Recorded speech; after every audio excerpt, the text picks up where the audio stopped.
如果说这回酒庄能够平安度过危机，你就可以专心回去酿你的葡萄酒了。我相信一定会的。但是你别忘了啊，你为了帮兴宁酒庄，可答应了魏厂长，帮他们酿制2款新葡萄酒。接下来的日子啊，你得连轴转了。没事儿，不管我在哪个酒庄里酿酒，都在贺兰山，都是一家人。觉悟够高的呀！啊，这个事情能不能不和一兴说？为什么不说啊？你牺牲这么大，如果说酒庄能够平安度过危机，你可是大功臣呢。因为我希望他们用我，是因为我是一名专业的酿酒师，而不是念这份情。我没看错你可以啊，银川第一酿酒厂担保书。不是我啊，魏厂长给秦副组长面子，秦副组长的功劳。也是，秦副组长说话比我们都好使。这下好了，就剩下文件、还款计划，还有首批还款的问题。首批还款。哎，老魏，你听我说，你听我说，老秦，老魏，哎，老秦，你别太过分了，好吧？你说你杀个回马枪吧，我当你是来感谢我的，你居然让我给宁夏其他的酒庄都做担保，哎，你知道那是多少家吗？你是嫌银川第一酿酒厂过得太好了，是不是？老魏，你能不能冷静一点，听我把话说完呢？行，我冷静，我听你说，好吧？说呀。我问你啊，为什么短短10几年的时间，你们一厂就能积压1000多桶葡萄酒？很简单呀，内部机制不健全，人员的积极性没有充分的调动起来。你只知其一。我还听说啊，你为了改变你们厂领导班子一言不绝的风气，你差点给人乌纱帽摘了，有这回事吧？有啊，每人领取任务，限期完成，效果怎么样？效果是相当好啊，任务都完成了，积压的葡萄酒也都卖出去了。现在我的账上啊，躺着2000万呢。你还挺满意的。那我问你，你能保证今年不会再积压了？如果再出现积压的问题，你觉得你这招还管用吗？那你的意思，根本原因不在内部，在外部了？你说的太对了。那咱们打个比方啊，我们就从贺兰山出发，无论往哪个方向走，我们往前走出200里地去问问，有谁知道第一酿酒厂？如果说我们走得再远一点，你别说你们一厂了，都没人知道我们这儿产葡萄酒。你这个问题，我也不是没考虑过。这宣传方面，我也在引进人才呀，还加大了营销的投入。太慢了，老魏。无论你们一厂再大，实力再强，也只是你们一家企业。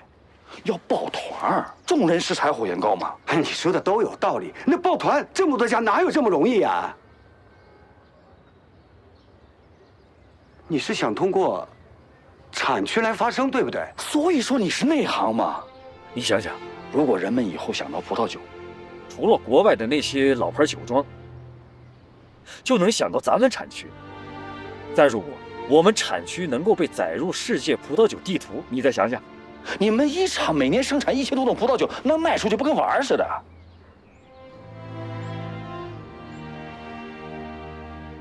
老秦啊，老秦，要不说你沾了毛比猴都精呢。刚才是我态度不好，我向你道歉。别，来，坐。那你说说你的想法，怎么个担保法？我想啊，由政府和企业共同出资，我们成立一个产业协会，然后在产业协会内部呢，我们弄一个担保基金，专门用于解决葡萄酒企业成长过程当中融资难的问题，提高企业抗风险的能力。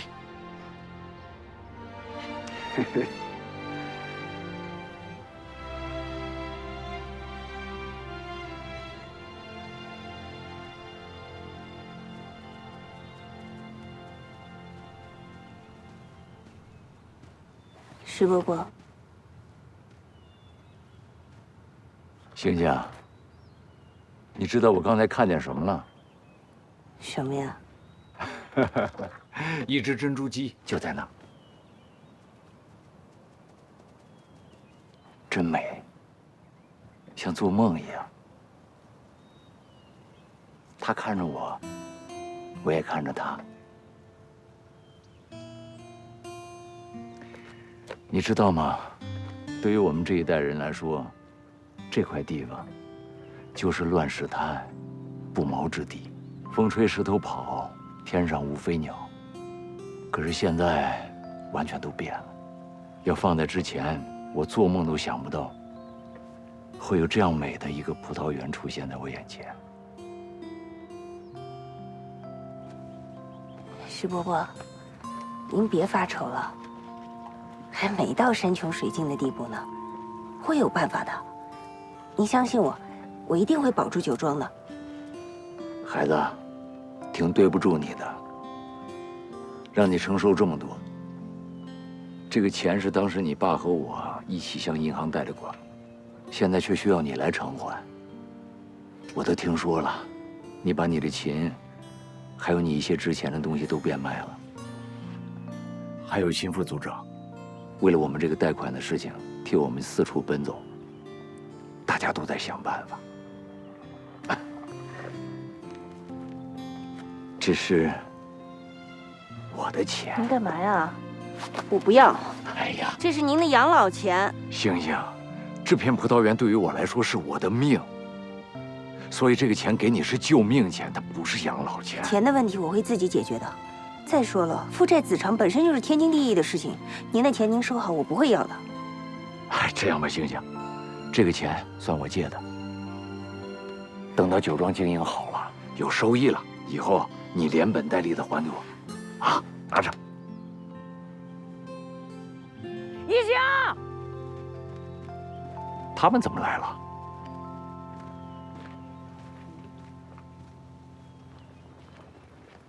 哎呀，大家伙都来了。是啊，叔婶儿，你们怎么都来了？一星，那酒庄里遇到点困难，俺们就想来帮个忙。是啊，一星，那以前我们有事的时候，老庄主没少帮衬我们。现在酒庄有困难，我们肯定不能坐视不理。俺家花说的对，尽一份微薄之力。拿着。谢谢东阳叔，拿着啊，谢谢二婶儿，拿着。谢谢东宝叔，谢谢。来，一点心意，请收下。谢谢。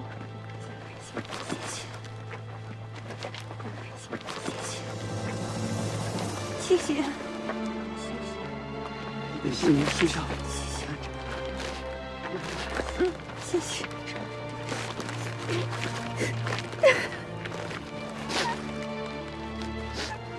谢谢你们，谢谢，谢谢大家。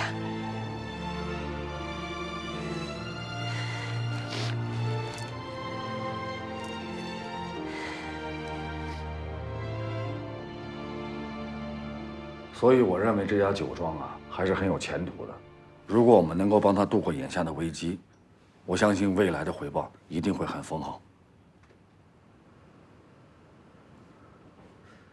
李经理，去拿一下星星酒庄的资料。好嘞。齐副组长，稍等一下，我先了解点情况。好。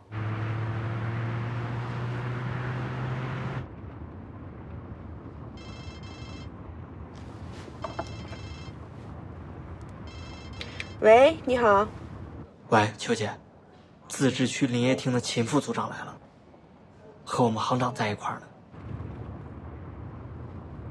是为一星说情来的？是啊，行长让我现在去拿一星的资料。这件事儿你怎么看？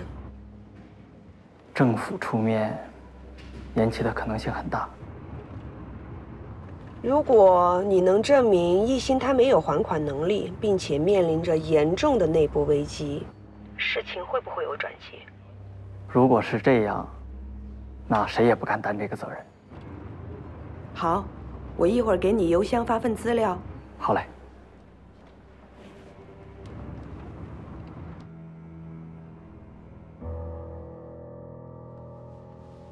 老，这么多年酒庄经历了多少风风雨雨，咱们都挺过来了。希望这次我们能度过这个难关。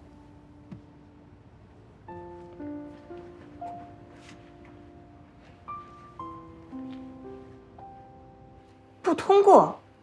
为什么不通过？你们向银行隐瞒了潜在风险。潜在风险？不可能啊！我们的还款计划和证明材料都是真实的，我可以保证。这是风控部门调查出来的，你自己看吧。虽然借条上没有约定的还款利率，但我们调查过，这些债权人跟你父亲根本不认识，所以风控部门有理由怀疑这批借款是高利贷。高利贷？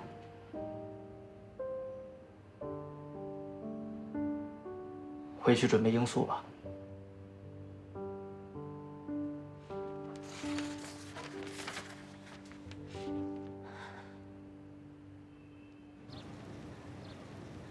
高利贷，确凿吗？银行的信贷部门已经掌握了部分的证据，包括借条和证人证言。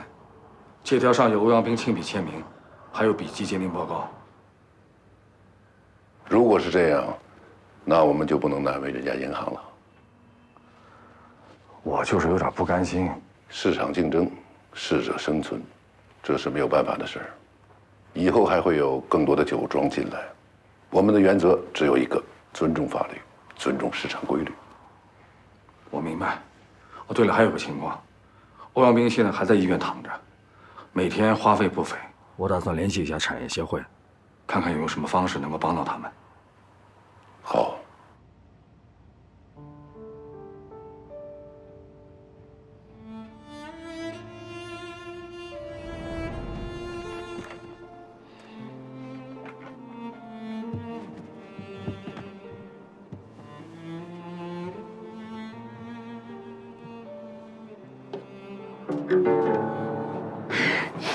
这可是一把好琴啊！那是啊，爸爸希望你无论做任何事情，无论遇到再大的困难，都要坚持。爸爸这个酒庄能到今天这规模，就是2个字：坚持。你拉琴也一样。老欧，对不起，你别怪我，我还是没能坚持下来。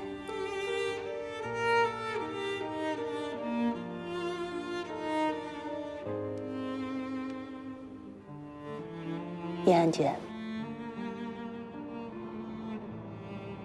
你说说你，出这么大的事儿，你怎么也不来找我呢？都结束了。别灰心，他们不是还没有起诉吗？再说了，就算他们起诉了，咱们应诉就是了。姐给你找律师，找最好的律师。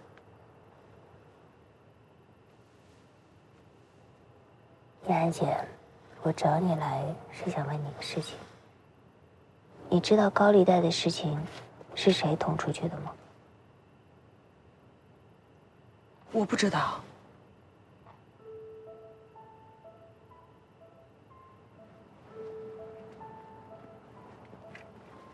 你怀疑姐？没有，不知道。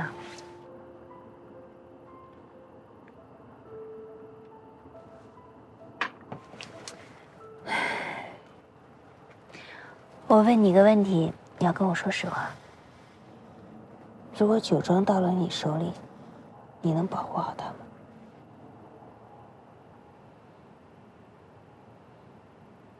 一星，你说什么呢？咱们2家是世交，是一家人，那别人不知道，姐还不知道吗？欧阳叔叔用你的名字给酒庄起名，那是因为在他心目当中，酒庄就是他的命根子，和他的亲生女儿是一样的。那你现在放弃梦想，拼了命的保护酒庄，也是因为在你心目当中，你也把酒庄当成欧阳叔叔了。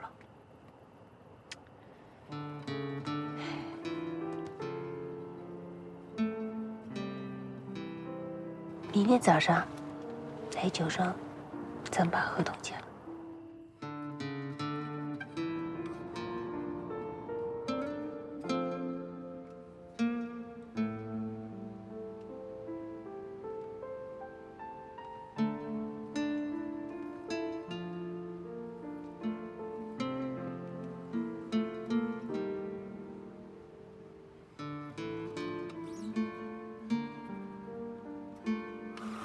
什么情况？你要卖掉酒庄？我已经跟律师沟通过了，官司是打不赢的。算了，都已经尽力了。叶寒姐怎么说也是自己人。邱一涵是什么人，我可知道，你不能给他。我已经决定了。对不起啊，本来想邀请你当酿酒师的，结果连自己的酒庄都保不住。走吧，带你去酒窖看看，你还没见过呢。顺便陪你的酒，跟我来吧。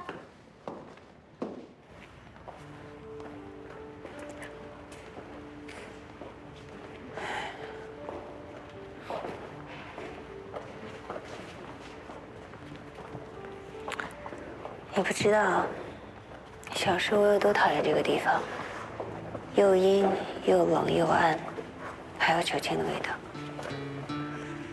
没想到，这么多年过去了，现在要跟他们说再见了。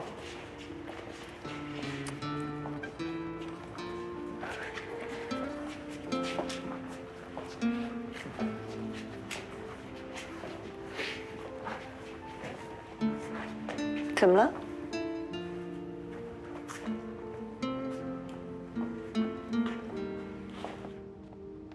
你在闻什么？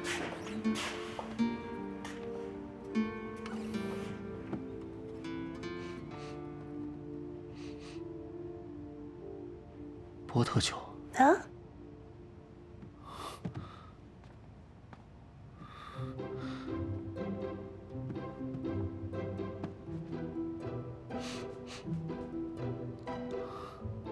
也是波特酒。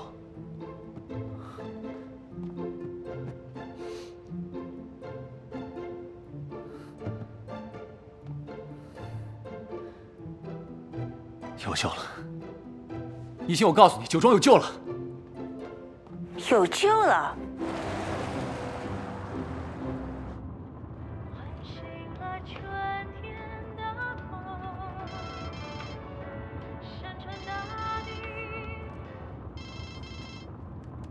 喂，叶涵姐，一星，你肯定想不到，我爸在酒庄里面存了波特酒整整10个橡木桶。你说什么？我说波特酒。今天早上我们在酒窖里发现了10桶波特酒，齐路说这是一种特别名贵的陈年波特，完全可以偿还我们的债务。啊，是啊，那好事儿啊，天大的好事儿，恭喜你呀！嗯。波特酒，波特酒。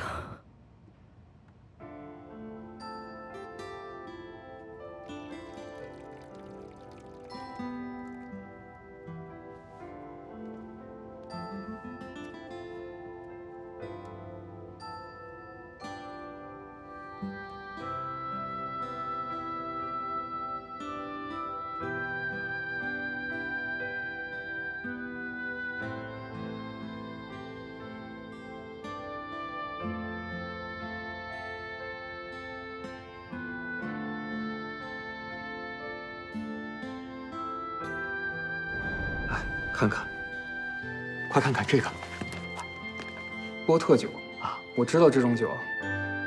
怎么，你想做？对，咱们呀来个陈年波特，我还得存着，存到一心出嫁那天，我才把它拿出来。不是我泼你冷水啊，这种酒咱们做不出来。为什么？第一，葡萄，酿造波特酒的葡萄品种呢？有国产多瑞加、卡奥红、巴罗卡红，还有法国多瑞加和罗丽红，而这些品种啊，咱们一个也没有。没有，咱可以种呀。好，就算你引进了葡萄，种下去了，酿造技术呢？这种酒要求对发酵过程的精准掌握，怎么精准？温度控制，咱们没有这个条件啊。咱们现在的温度控制就是眼观手摸，可以说是处于石器时代。我相信你，明山，你可以的，你可是流苏的高材生啊！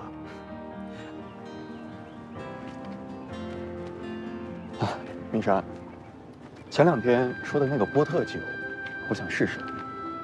你要是信得过我，就趁早放弃，真的，赶紧打消这个念头，不然你会害了你自己，害了酒庄。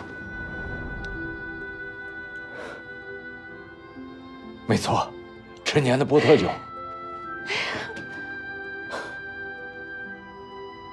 欧阳大哥成功了，成功了！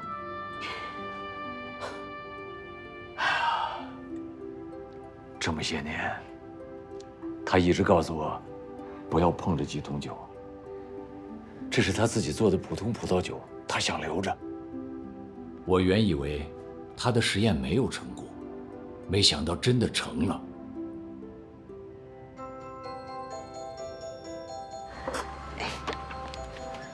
您这速度真够快的啊，秦副组长。石老在里面等着你呢，我们去吧。走，你看看，这个就是波特酒啊。对，这是极其珍贵的茶色波特酒，整整10桶，全部都是陈酿时间超过15年以上的。我听说这种波特酒啊，算得上真品了，在市场上能卖很高的价格。你是怎么发现的？哎呀，这些酒放在这很多年了，我自己都忘了。这小子一来，就靠他那只鼻子给闻出来了，厉害吧？凑巧，今天我跟艺兴逛酒窖的时候发现了。齐洛，你是我们酒庄的大福星。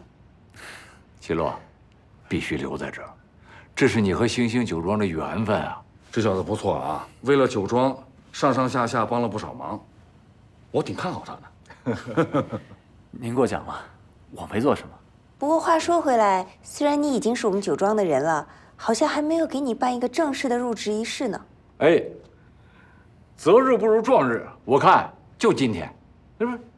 秦副组长也在嘛。好啊。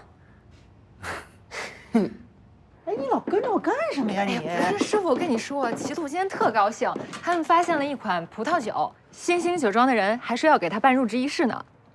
是吗？啊，这么说，他还真要留在那儿了。这些天啊，我知道大家对于酒庄的情况都很担心、很着急，所以呢，今天把大家召集到这里啊，是要宣布一个好消息：齐禄在酒窖里发现了。小庄主，现在酒庄已经到了生死存亡的边缘了，他就是发现什么，也解决不了问题啊。请大家先不要着急，让小庄主把话说完。怪我卖了一个关子，我想说的是，齐禄在酒窖里发现了10桶波特酒。波特酒是什么？大家应该有所耳闻吧？有了这10桶波特酒，我们的酒庄有救了。你听说过咱们酒庄有波特酒吗？不知道啊，你一个助理酿酒师都不知道，我怎么会知道？所以接下来我们要做的呢，就是齐心协力把这些波特酒都给卖出去，完成银行的还款，这样我们的酒庄就可以渡过难关了。小庄主，怕是不行吧？之前咱这个希拉就因为咱们不肯降价钱，才导致没有卖出去。那这波特酒就能卖到咱们想要卖的价钱吗？波特酒不能随便降价，这个酒的品质非常高，我想也是老庄主费尽了心血，才保存到今天的。如果波特酒随便降价的话，是对我们葡萄酒行业的不尊重。石老，现在咱们都活不成了，你还要什么尊严呀？先填饱肚子再说吧。韦经理，之前希拉的事情呢，是我的疏忽，我没有及时的跟您沟通，让您得罪了客户。但是波特酒不一样，我同意石老说的，我们的酒是有品质保证的。如果一款好的酒配上一个低廉的价格，那就好比说，您见过标价100块钱的名表吗？这怎么能一样呢？我只是打一个比方嘛。我想说的是，如果在这个关键时候自降身价的话，那会影响到我们酒庄的市场定位，甚至会影响到我们酒庄今后的发展。当然了，我不懂销售啊，您是这方面的专家，我相信您在葡萄酒经商领域的地位能力，所以这10桶波特酒应该难不倒你们销售部吧？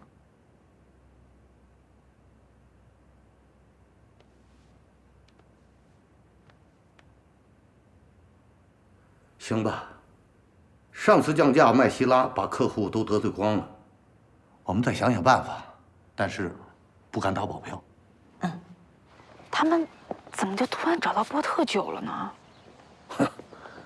我怎么知道啊？他们这运气也太好了。这酒倒真是好东西，但咱们怎么卖呀？卖什么卖？这波特酒的市场标价谁不知道啊？卖出去了，对我有什么好处？这明码标价的东西，确实不好从中间。中间？什么中间？就没有中间。而且这波特酒是有产区限制的，到时候没有卖出去，反倒惹了一身骚啊。那怎么办呀？回去呢，告诉兄弟们，该出去跑出去跑，把样子呢给他做足了。这能不能卖出去，还不是咱们说了算。前几天我还唉声叹气的，当时觉得已经到谷底了，真是想把酒庄卖了，一走了之。谢谢你的帮助，我一直以为你跟我说要加入酒庄是在跟我开玩笑呢，我还跟石老说呢，但凡不是个傻子，都不会往火坑里跳。他不光是跳了啊，为了能够留下来，跟他母亲都闹翻了。啊？你们别用这种眼神看我嘛！我相信，只要我努力，总有一天，我妈会理解我的。齐鲁，我告诉你，你的选择绝对是对的。一香，赶紧把聘书给人家。谢谢你，为了帮我们酒庄走出困境而努力。我以代理庄主的身份，正式的邀请你加入我们。收到，庄主大人。齐路意外发现的波特酒，为陷入绝境的酒庄带来了一线生机。大家终于能从令人窒息的压力中暂时松一口气。都是口的眼泪。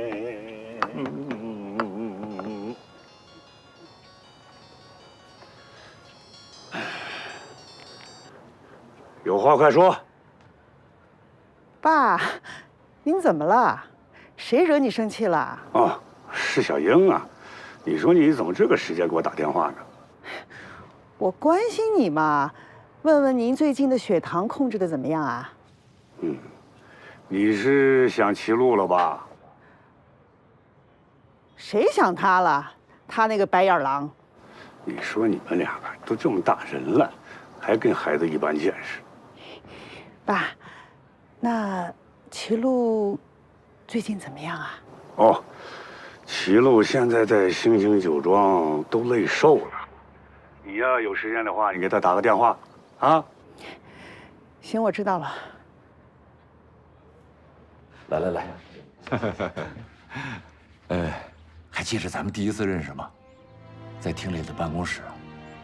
是，我那时候还只是个小科员。那天我去办事情，我想找陈副厅长，但是他正好去出差去了，我正好遇到你了，没办法，我就找你。结果呢，你还真把这个事情给揽下来了。不瞒您说，你走了之后我就后悔了啊！我们一圈同事啊就开始骂我，说你傻不傻？这事儿跟你有什么关系？又不是你的事儿。我当时啊是看着您特别着急，我心里面有点不落忍，我才应下来的。结果啊，我人到2场，差一点大门都没进去。哎呦，后来我还是打着陈副厅长的旗号，才把这件事给办了。回去之后呢，我只老老实实的当着陈副厅长的面做了一个深刻的检讨。但是你没想到啊，陈副厅长当着我的面就把检讨给撕了，他还批评我呢，说你替葡萄酒产业办事儿，写什么检讨？所以从那时候开始，我开始真正的对葡萄酒产业上心了。哎呀，你这么说是我对不住你啊，我把你给拖下水的。不能这么说，我得谢谢您，是您让我在琐碎的办公室事务当中找到了人生目标。你说我们这些做企业的人，遇到的干部要是都是像你这样，多好啊！哎，这些年我也是看着你从那个办公室一步一步走到今天，现在也是扛起了我们这个葡萄酒行业的一面大旗。不敢当啊！师老啊，您是看着我成长起来的。以前我对您感觉您是那种严肃古板，但是今天这么一聊天，不是，这只是您的表面。您是一个心里有爱、眼里有光的人。咱们产区的葡萄酒产业能够发展到今天，靠的不是像我这样的干部，靠的是您这样一门心思扑在酒庄事业上的前辈。你们能够走到今天，付出了多少努力、辛酸，承受了多少委屈，那都是常人不敢想象的。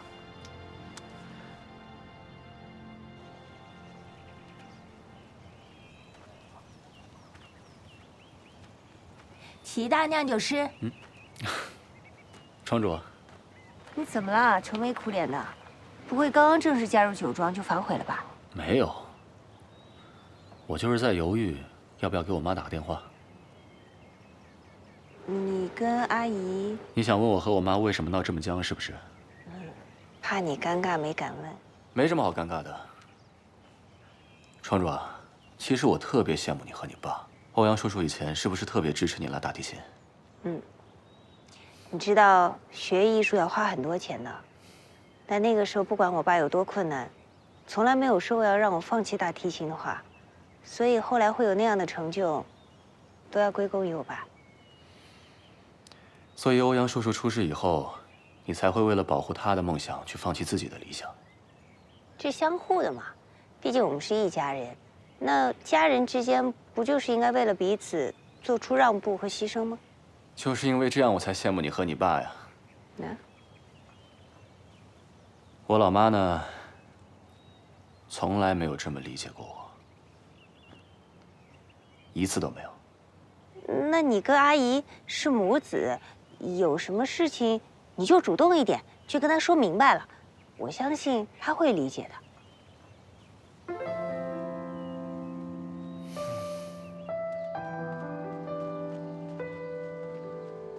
秦副组长，银行给我们延期还贷的事情，还真得感谢你。石老，您太客气了，我先走了。哎，好，您留步。好。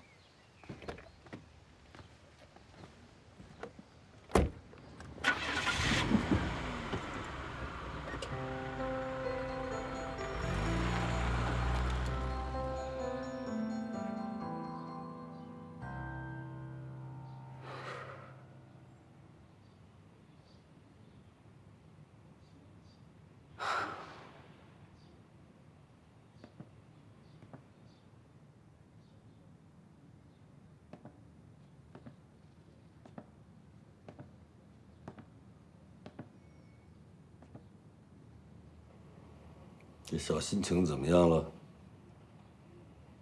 我不甘心。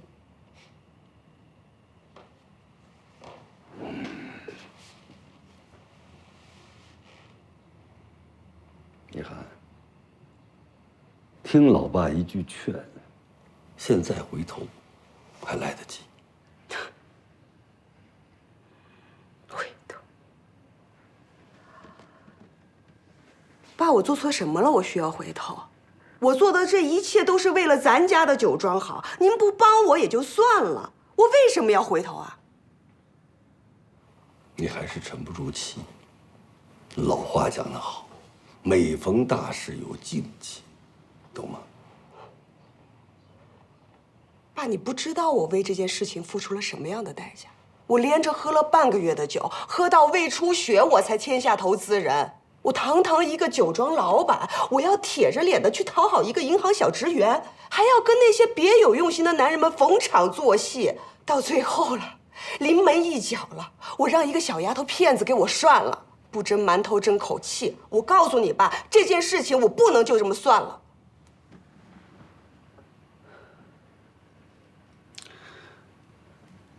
我听说了你对一兴做的那些事情，这贺兰山下这么多酒庄，你怎么就和他过不去呢？那还不是因为你？我怎么了？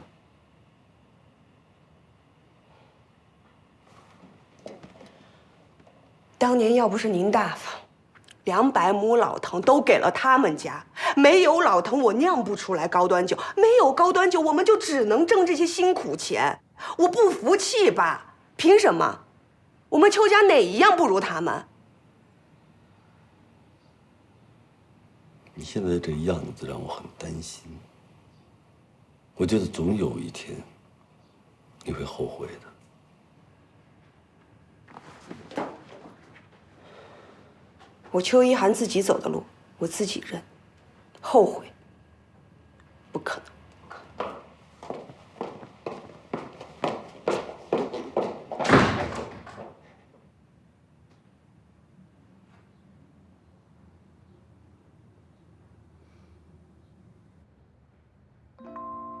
老欧，谢谢你给我留的波特酒，酒庄就快要渡过难关了，你要快点醒过来。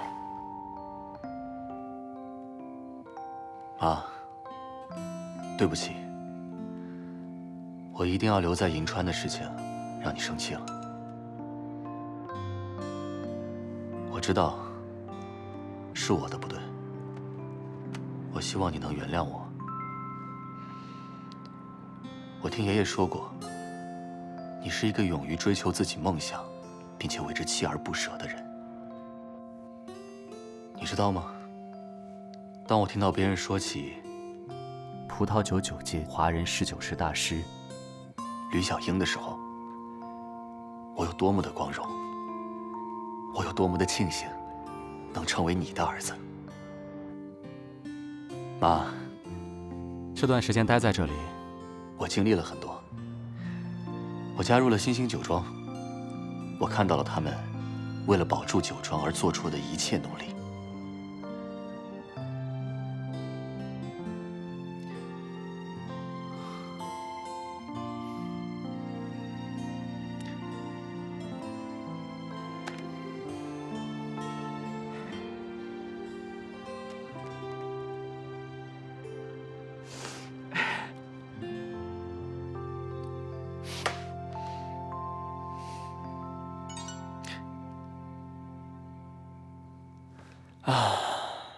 老妈，丽姐万岁！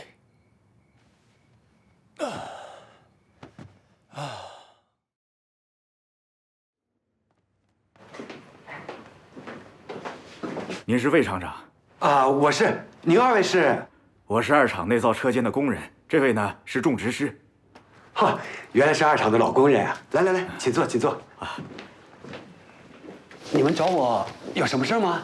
啊，是这样的，我们呢听说厂里积压那批酒已经卖掉了，您呢可能还不知道，那批酒里啊有300桶是二厂的，当时领导答应过，只要酒销出去就给我们奖金。二厂还有些遗留的问题没有解决，我们俩呀是大伙推荐出来的职工代表，来跟您商量商量。原来是这么回事啊！哎，我个人先表个态啊，咱们1厂2厂啊是兄弟单位，不管有没有那300桶酒，你们有任何问题啊都可以来找我呀，我一定尽力而为，好吧？好，好啊，太好了。不过呢，你们也清楚，1厂2厂啊是国有企业。我这个厂长呢，只是一个大管家，哎，我不是推卸责任啊，但是组织原则我们还是必须要遵守的。魏厂长，您的这些官话我听也听不明白，您就说我们的事儿，您管还是不管？管，你放心，我管到底，好吧？但是你们得容我把这个事情的来龙去脉弄清楚之后，再看怎么解决，是吧？好，你们放心。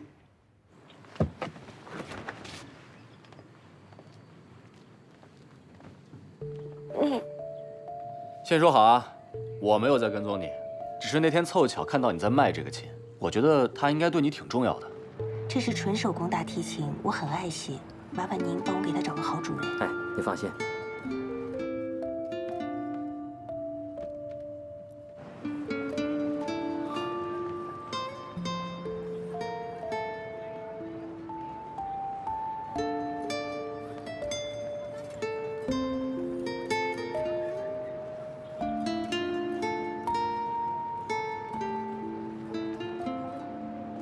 我怕你尴尬，没敢露面。你离开后，我去找了老板，起初老板还不愿意让我原价赎回。后来我跟他讲了你和你父亲，还有这把琴的故事，他很是感动。我这才顺利的带回这把琴。我一直在怕我好心办坏事，所以没敢拿过来。怎么会呢？你知道吗？这把琴就是我的生命。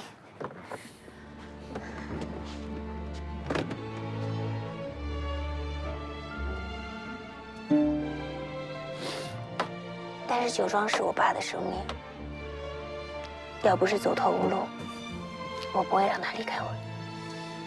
反正你别生气，我自作主张就行了。谢谢你，请。钱我会尽快还你。其实从卖掉它的那一刻起，我就已经后悔了。但是我逼着让自己不去想它，因为怕自己会出尔反尔，更怕自己会退缩、会逃避，最后丢了梦想，又毁了酒庄。哎呀，你也别这么说嘛。虽然你嘴上一直在说怕自己后悔，但我看得出来啊，你从来没给自己留过后路。你为了这个酒庄一直在努力。说实话，挺喜欢你的。啊？挺喜欢你性格的。夜空，流星划过美丽的虹，银河里，星星点缀苍穹。我在凝望茫茫天幕心动，思念随着你的脚步升空。曾经彩霞飘动万里晴空，阳光唤醒了春天的梦，山川大地变得郁郁葱葱，眼前处处都是风情万种。仰望神秘的星空，爱恋故乡繁华不再懵懂，心儿飞向那多彩的世界，在黄河古道边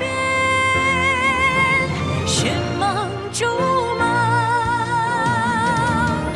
寻觅往事的行踪，美丽的梦还留在记忆中，心儿飞向那灿烂的天空，我要为你献上，道上这片